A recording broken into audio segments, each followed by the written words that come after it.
You are welcome in my class.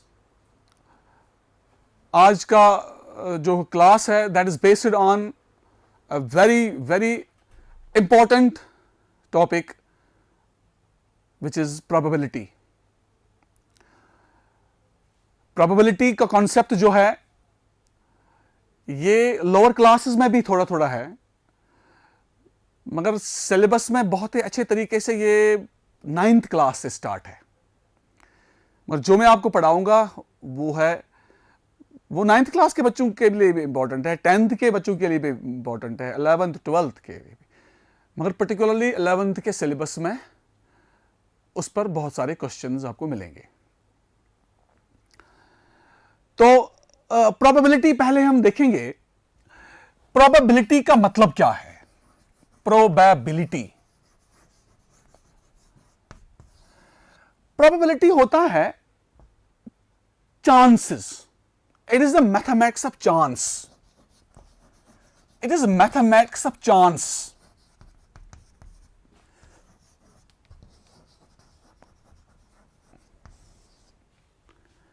हम कहते हैं कभी it may rain,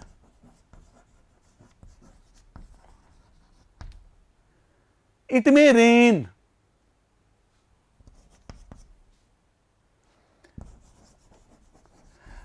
There are 70% chances। मैं एग्जाम्पल्स दे रहा हूं आपको। प्रोबेबिलिटी क्या होता है? There are 50% chances of England winning the match, winning the cricket match।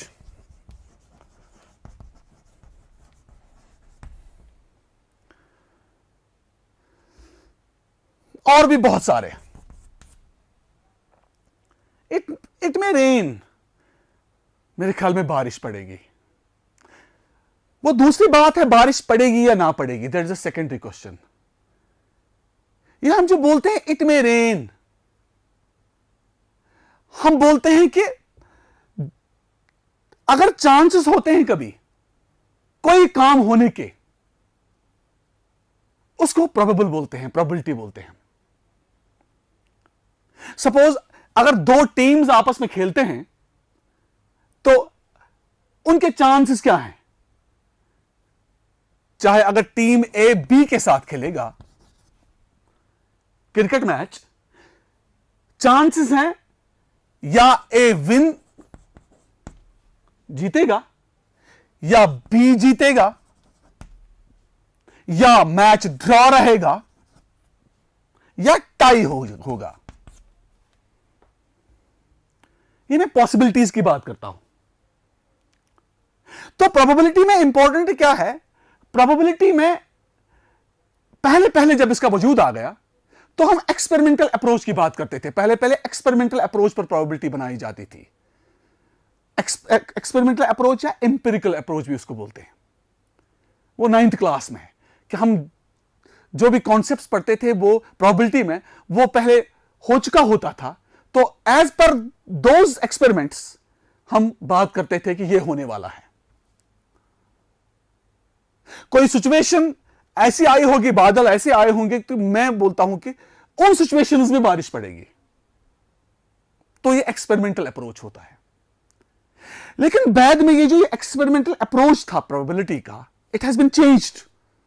इसका एक बहुत ही बढ़िया अप्रोच बन गया, that is called the classical approach, जिसमें कहा गया है प्रोबेबिलिटी को it is the degree of uncertainty. तो हम लिखेंगे classical approach of probability. Classical approach of probability.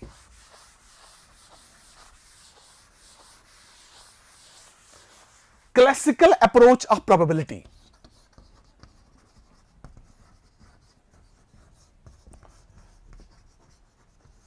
Classical approach. इसमें आ गया एक्सोमेटिक अप्रोच ऑफ प्रोबेबिलिटी। आप ये भी कह सकते हो एक्सोमेटिक अप्रोच ऑफ प्रोबेबिलिटी।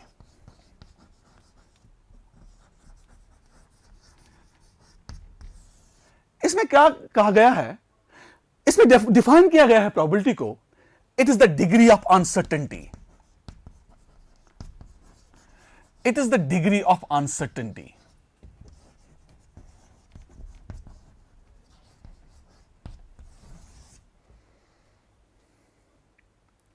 या मैथमेटिक्स ऑफ चांस भी कहोगे आप। तो बहुत सारी चीजें हैं जो इस प्रोबेबिलिटी से वाबस्ता हैं, बहुत सारे पॉइंट्स हैं, छोटे छोटे कॉन्सेप्ट्स हैं। पहला कॉन्सेप्ट जो प्रोबेबिलिटी के साथ वाबस्ता है उसको हम बोलते हैं random experiment.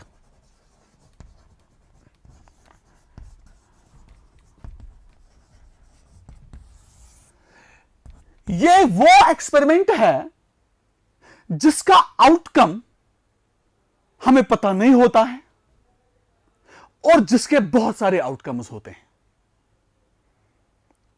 It is that experiment from which we are not knowing कि what would be the outcome, and the second thing, it has more than one outcome. Outcome means जो कुछ होगा, व्हाट विल हैपन। प्रोबेबिलिटी की जो बुनियाद पड़ गई है, इट्स अराउंड 1500 समथिंग, 1500 के बाद। तो लेकिन जो रेवोल्यूशन इसका आ गया प्रोबेबिलिटी का बाज़ाब्ता तौर पर, वो तो 1890 की बात है, 1880 की बात है। 1500 से स्टार्ट हुआ इसका कॉन्सेप्ट। तो कॉन्सेप्ट स्टार्ट हुआ है रैंडम एक्सपेरिमेंट से। मैं आपको समझाऊंगा, मैंने अभी आपको बोला, ये वो एक्सपेरिमेंट होता है जिसका हमें आउटकम पता ही नहीं है और जिसके बहुत सारे आउटकम्स हैं। तो मैं आपको एग्जांपल दूंगा।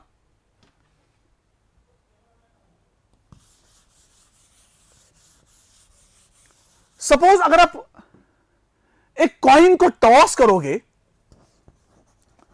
Tossing up a coin, tossing up a coin, उसका रिजल्ट क्या है? वो क्या रिजल्ट हमें देगा टॉसिंग अप ए कॉइन? जब आप कॉइन को टॉस करोगे तो आप ऑब्वियसली ये नहीं बोलोगे कि क्या आएगा। यू आर नॉट श्योर कि व्हाट विल हैपन। या तो हेड आएगा या तो टेल आएगा। तो ये जो टॉसिंग अप ए कॉइन हो गया, इसी को हम बोलते हैं रैंडम एक्सपेरिमेंट। अगर आप दो कॉइन्स को टॉस करोगे, दो कॉइन्स आपके हाथ में है, तो आप ऐसे इसको टॉस करोगे तो रिजल्ट्स क्या आएंगे आपको? You are not sure what will happen there. क्या आएगा उधर? हेड आएगा, टेल आएगा, हेड हेड आएगा, हेड टेल आएगा, टेल हेड आएगा, टेल टेल आएगा। You are not sure. When you are not sure and when there are more than one outcomes, it's called the random experiment. तो दो coins को toss करने से या तो हेड हेड आएगा, या तो हेड टेल आएगा, एच टी आएगा, या तो टी एच आएगा, या तो टी टी आएगा। तो इनको हम बोलते हैं outcomes. The result, happening of anything is outcome. Happening of anything is outcome. तो आपने देखा, एक कॉइन से आपको या हेड आएगा या टेल आएगा। अगर दो कॉइन्स हाथ में है तो ऐसे करोगे, आप चार ऑप्शंस आएंगे। इसके लिए फॉर्मूला एक है, जितनी बार आप कॉइन को टॉस करोगे या जितने कॉइन्स आपके हाथ में हैं, 2 दैट आपके पास आउटकम्स हैं। यहां पर आपके दो आउटकम्स हैं, तो कॉइन आपको एक ही था, तो 2 इट मीन्स 2, दो आउटकम्स। यहां पर आपको दो कॉइन्स हाथ में हैं, दो बार टॉस किया है। जो टॉस, जितनी बार आप टॉस करोगे या जितनी कॉइन्स आपके पास अवेलेबल हैं, तो वो पावर में लिखना होता है। 2 तो हर किसी को साथ ही रखना है कॉइन्स में, तो 2 हो गया आपके पास, 4 आउटकम्स आ गए, 1 2 3 4 आउटकम्स आ गए। तो ये रैंडम एक्सपेरिमेंट होता है। या अगर एक और अगर आप डाई को रोल करोगे, ये चीजें इंपॉर्टेंट है प्रोबेबिलिटी में, क्योंकि इन्हीं चीजों से प्रोबेबिलिटी की बुनियाद पड़ी है। तो अगर हम लिखेंगे, डाई आपने देखा होगा, डाई में इंपॉर्टेंट है इसकी, वो क्यूब शेप्ड एक सॉलिड है, क्यूब शेप्ड सॉलिड, इसके 6 फेसेस हैं, तो हर फेस पे 1 2 3 4 5 6 लिखा है। तो अगर आप एक डाई को रोल करोगे एक डाई को, कॉइन को टॉस करते हैं, डाई को रोल करते हैं या थ्रो करते हैं, तो डाई को थ्रो करने से हमें पता नहीं क्या आएगा, मगर यह पता है क्या क्या आ सकता है। यह पता है क्या क्या आ सकता है, या तो 1 आएगा, या तो 2 आएगा, फेसेस आएंगी, या तो 3 आएगा, या तो 4 आएगा, या तो 5 आएगा, या तो 6 आएगा। ये आउटकम्स होते हैं। तो ये इसको बोलते हैं random experiment. Throwing up a die, tossing up a coin, drawing up cards, these are the random experiments. जब डॉक्टर एक्सपेरिमेंट कोई करता है, कोई ऑपरेशन करता है, उसे मालूम होता है मुझे क्या करना है। That is not a random experiment. Random experiment ये है when we are not certain what will happen. That is why it's called a random experiment. तो ये चीजें जो है, यहां पर एक इंपॉर्टेंट बात मैं कहूंगा, जो भी आउटकम्स होते हैं, ये सारे आउटकम्स होते हैं equally likely outcomes. Equally likely outcomes, equally likely outcomes. Actually जो भी क्वेश्चंस प्रोबेबिलिटी के हैं, हर क्वेश्चन में यह होना चाहिए था कि आउटकम्स होते हैं इक्वली लाइकली। अब ये अंडरस्टूड है, हर प्रॉब्लम में आउटकम्स होते हैं इक्वली लाइकली। इक्वली लाइकली का मतलब है, मैं समझाऊंगा आपको एग्जांपल से। कॉइन का एक साइड में हेड होता है, दूसरे में टेल होता है। यह पॉसिबल ही नहीं है कि दोनों साइड में हेड होगा, दोनों साइड में टेल होगा, वो हो गया बायस्ड। तब वो इक्वली लाइकली नहीं होते, वो आउटकम्स फिर इक्वली लाइकली नहीं होते, वो बायस्ड आउटकम्स है। यहां पर जब आप डाई रोल करते हो तो हर फेस पर 1 2 3 4 बना है। इट इज नॉट पॉसिबल कि 2 फेसेस पर 2 2 होगा, तब वो इक्वली लाइकली आउटकम्स नहीं कहलाते। तो outcomes are said to be equally likely if they occur without saying that one prefers the other. एक दूसरे पर कोई डिपेंड है। When there are equal chances to occur, rather, the outcomes are said to be equally likely when there are equal chances to occur. तो ये जो outcomes निकलते हैं इस रैंडम एक्सपेरिमेंट में, ये क्या होते हैं? ये होते हैं इक्वली लाइकली आउटकम्स। होप कि आपने ये समझ लिया होगा कि इक्वली लाइकली क्या होता है। हर किसी के इक्वल चांसेस आकर होने में। There should be no back behind, जिसे हम कहेंगे कि नहीं वो होगा, जरूर होगा वो, जरूर होगा वो, तब वो इक्वली लाइकली नहीं है। तो इसके बाद रैंडम एक्सपेरिमेंट के बाद, रैंडम एक्सपेरिमेंट मैंने बोला आपको, रैंडम एक्सपेरिमेंट के बाद जो दूसरा चीज आप समझोगे प्रोबेबिलिटी में, that is called the sample space. Sample space, sample space.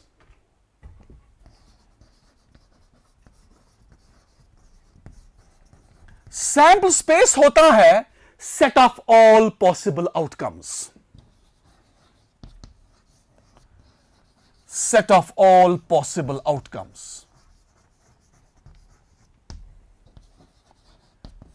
Set of all possible outcomes. Collection, यह होता है सेट्स में यूनिवर्सल सेट। इसको आप रिजेंबल करोगे सेट्स के साथ। प्रोबेबिलिटी का पूरा कॉन्सेप्ट सेट्स के साथ हम रिजेंबल करते हैं। आउटकम्स जो हैं वो एलिमेंट्स हैं, यह है universal set. Set of all possible outcomes. अगर आप टॉस करोगे कॉइन को, टॉसिंग अप 2 कॉइन्स, जरा इसके सारे आउटकम्स बोलो। एस होता है सैंपल स्पेस, वो है head head, head tail, tail head, tail tail. ये हो गया सैंपल स्पेस। अगर एक ही कॉइन को टॉस करोगे H comma T, throwing up a die. Throwing up a die. जब डाई को थ्रो करोगे या डाइस को थ्रो करोगे, डाई या डाइस, इसमें सैंपल स्पेस क्या बनेगी आपको? 1 2 3 4 5 6. Set up all possible outcomes. किसी क्रिकेट मैच की बात अगर करोगे, क्रिकेट मैच की बात अगर करोगे तो इसमें क्या पॉसिबल है? टेस्ट क्रिकेट की, टेस्ट क्रिकेट मैच की बात करोगे तो सारे पॉसिबल आउटकम्स क्या हैं? मैच स्टार्ट होने से पहले या कोई जीतेगा, विनिंग, लूजिंग, कोई हारेगा, ड्रॉ रहेगा, टाई हो जाएगा. These are the possibilities. Exams में हम दे रहे हैं, एग्जाम दे रहे हैं, कोई कंप्यूटर एग्जाम, उसमें किसी कॉम्पिटेटिव एग्जाम में हम चाहे सिलेक्ट हो जाएंगे, रिजेक्ट हो जाएंगे, सिलेक्ट हो जाएंगे, रिजेक्ट हो जाएंगे. All possibilities, collection of all possible outcomes. Exam में चाहे पास हो जाएंगे, फेल हो जाएंगे. These are known as the sample space. यही सैंपल स्पेस होता है. तो सैंपल स्पेस में क्या है? सैंपल स्पेस में हम सारे आउटकम्स देते हैं और इन आउटकम्स का कलेक्शन बनाते हैं.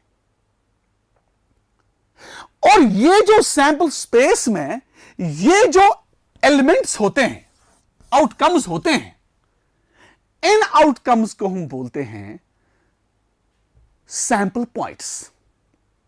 Each outcome in a sample space is known as sample point. Each outcome